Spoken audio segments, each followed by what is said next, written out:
नमस्कार, मैं हूं आपका दोस्त विजय विद्रोही। आप मुझसे जुड़ चुके हैं, इसके लिए आपका तहे दिल से शुक्रिया और अगले 8-10 मिनट में आपसे जुड़े रहने की कोशिश करूंगा। तो पटना में जो कुछ हुआ, क्या उससे मोदी सरकार की चूलें हिलने लगी हैं? क्या बीजेपी और संघ को घबराना चाहिए? क्या चिंतित होना चाहिए? अमित शाह का बयान आया है कि विपक्ष कितनी कोशिश कर ले, एक नहीं हो सकता, कम से कम 300 सीटें हम जीतेंगे। अब कहाँ 400 की बात हो रही थी, अब 300 की बात की जा रही है। लेकिन विपक्ष पहली बार मिलता है, यही एक बड़ी कामयाबी। दूसरी बड़ी कामयाबी कि मिलकर तय करता है कि अगली बैठक कहाँ होगी, किस शहर में होगी और कब होगी। 10 से 12 जुलाई के बीच में शिमला में होगी, ठंडे स्थान पर होगी। तीसरा, विपक्ष तय करता है कि नीतीश कुमार को संयोजक बनाया जा सकता है, इस पर अंतिम मुहर लग जाएगी अगली बैठक में। संयोजक का मतलब है फिर एक कोऑर्डिनेटेड एफर्ट हो जाएगा, कॉमन मिनिमम प्रोग्राम बनाना है, अलग अलग पार्टियों से बात करनी है, ऑन रिकॉर्ड चीज़ों को लाना है और ये तमाम चीज़ें, तो एक सिस्टम सा बन जाएगा। चौथा, 1 अगेंस्ट 1 फार्मूले पर बात होती है। सारे विपक्षी पार्टियां मोटे तौर पर कहती हैं कि कुर्बानी देनी है और 1 अगेंस्ट 1 यानी बीजेपी के खिलाफ एक उम्मीदवार उतरे। 543 सीट्स में से कुछ लोग कह रहे हैं 400 सीट, कुछ लोग कह रहे हैं 450 सीट पर इस तरह का फॉर्मूला बन सकता है, जिस पर जुलाई में बात होगी। आज तो इस पर इतनी बात नहीं हो पाई और जुलाई में बात होगी। और इसके अलावा एक और चीज़ जो सहमति सी बनी है, वो ये है कि राज्यों के हिसाब से, अलग अलग राज्य के हिसाब से अलग अलग रणनीति बनाई जाएगी। तो इससे कुछ क्षेत्रीय पार्टियों को जो डर है, जो आशंका है कि कांग्रेस उनका वोट बैंक खा जाएगी या मुस्लिम वोट ले जाएगी या राष्ट्रीय स्तर पर गठबंधन और विधानसभा में एक दूसरे के खिलाफ, ये जो तमाम चीज़ें हैं, ये मसले सुलझ पाएंगे और क्षेत्रीय आधार पर क्षेत्रीय दल फैसला करेंगे मिलकर कि उनको अपने क्षेत्र में क्या करना है, अपने राज्य में क्या करना है। ये मुझे लगता है कि ये जो एक दूसरे के प्रति आशंका है, एक दूसरे के प्रति संदेह, एक दूसरे के प्रति अविश्वास, उसको दूर करने में कामयाब होगा। अब मोटे तौर पर आप देखें कि 1 अगेंस्ट 1 में जैसे राजस्थान है, मध्य प्रदेश है, छत्तीसगढ़ है, हरियाणा है, उत्तराखंड है, हिमाचल प्रदेश है, गुजरात है और चूँकि जनता दल ऐसा आया नहीं है, तो कर्नाटक है। ये कुछ ऐसे राज्य हैं जहाँ पर तय है कि कांग्रेस बनाम बीजेपी होना है। तो इसमें आम आदमी पार्टी खामखा घुसने की कोशिश नहीं करे या कोई दूसरी पार्टी घुसने की कोशिश नहीं करे, वो चीज़ एक कहानी ये हो गई। दूसरी कहानी है जहाँ महागठबंधन बन गया है। दरअसल पेच यहाँ फंसा हुआ है कि कुछ 1-2 राज्य ऐसे हैं जहाँ पर महागठबंधन बनना ज़रूरी है और वो राज्यों पर छोड़ दिया जाए तो शायद महागठबंधन बन सकता है, ये पॉजिटिव बात है। जैसे महाराष्ट्र में कांग्रेस की इकाई ने, एनसीपी ने, उद्धव ठाकरे ने मिलकर महागठबंधन बनाया। बिहार में आप देखिए कांग्रेस, वाम मोर्चा, लालू प्रसाद यादव और नीतीश कुमार, इन सारी पार्टियों का महागठबंधन है।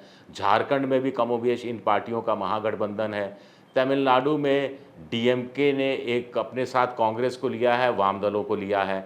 तो आप देखिए कि वाम दल कांग्रेस के साथ राज्य के लोकसभा चुनाव के संदर्भ में तो देखा जाए तो बिहार में भी हैं और फिर पश्चिम बंगाल में भी हैं और तमिलनाडु में भी साथी हैं। तो ये काम फिर पश्चिम बंगाल में क्यों नहीं हो सकता? अब पश्चिम बंगाल को पश्चिम बंगाल की यूनिट के हवाले कर दिया जाए तो कांग्रेस और वाम दल 8-10 सीटों पर बहुत ज़्यादा असर रखते हैं और कुछ सीटें छोड़ी जा सकती हैं ममता बनर्जी की तरफ से और बदले में असम में 1-2 सीटें कांग्रेस छोड़ सकती है।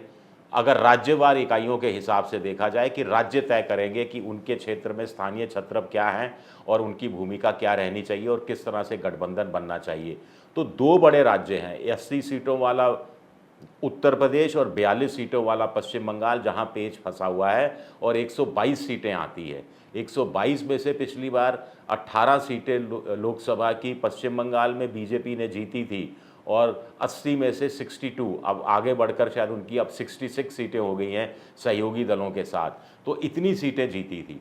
तो ये बात क्या अखिलेश यादव के समझ में अब आएगी कि किस तरह से आगे बढ़ना है? आरएलडी नहीं आया तो अखिलेश यादव को चौंक जाना चाहिए कि जयंत चौधरी आखिरी वक्त में क्यों नहीं आए। दरअसल कुछ लोग कह रहे हैं कि वो बीएसपी और कांग्रेस के साथ समझौता करना चाह रहे हैं और चाह रहे हैं कि अखिलेश यादव भी इस समझौते का अंग बने। अखिलेश यादव थोड़ा अपनी ढपली, अपना राग इस समय अलग बजा रहे हैं, क्योंकि उनको लगता है कि कांग्रेस के साथ चले गए तो मुस्लिम वोट का बिखराव हो जाएगा, मुस्लिम वोट कांग्रेस के हिस्से में चला जाएगा। लोकसभा चुनाव के संदर्भ में जो विधानसभा चुनाव में लौट कर आए ना आए, इसकी दिक्कत है। और दूसरी बात यह है कि आरएलडी ने, जयंत चौधरी ने, कुछ लोग कहते हैं बीजेपी के साथ भी पैरेलल लाइन चला रखी है। तो ये स्थिति विपक्ष के गठबंधन के लिए या विपक्ष की राजनीति के हिसाब से ठीक चीज़ें नहीं हैं। लेकिन पहली बार आप मिल रहे हैं, पहली बार इतनी सारी चीज़ें सॉल्व कर रहे हैं, पहली बार पॉजिटिवनेस के साथ आप सामने आ रहे हैं, पहली बार आपको लग रहा है कि ये चीज़ें इस रूप में सॉल्व हो सकती हैं। यानी शिकायतें, शिकवे, गिले, ये सब थोड़ा पीछे चले गए हैं और समस्या का समाधान, फार्मूला निकालना, रास्ता निकालना, अनुभवी नेताओं के आइडियाज़ पर अमल करना या आइडियाज़ को का स्वागत करना, ये सब मुझे लगता है कि कुछ इस तरह की पॉजिटिव चीज़ें हुई हैं जिससे बीजेपी खेमे को डरना चाहिए और इसका तोड़ निकालने की कोशिश बीजेपी हर हालत में करेगी। बीजेपी ऐसा नहीं है कि चुपचाप बैठी रहेगी, पटना में ये मिल लिए तो हमने इसको बिखरे बिखरे गैंग कह दिया, टुकड़े टुकड़े गैंग की तर्ज पर। बिखरा बिखरा गैंग जो सिमट रहा है एक जगह, आज थोड़ा सा सिमटा है।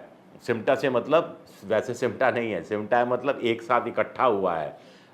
शिमला में और ज़्यादा इकट्ठा हो सकता है, तो उससे भी बीजेपी को चिंता करनी चाहिए और इसका तोड़ निकालने की कोशिश वो हर हाल में करेगी। वो इतनी आसानी से चीज़ों को छोड़ेगी नहीं।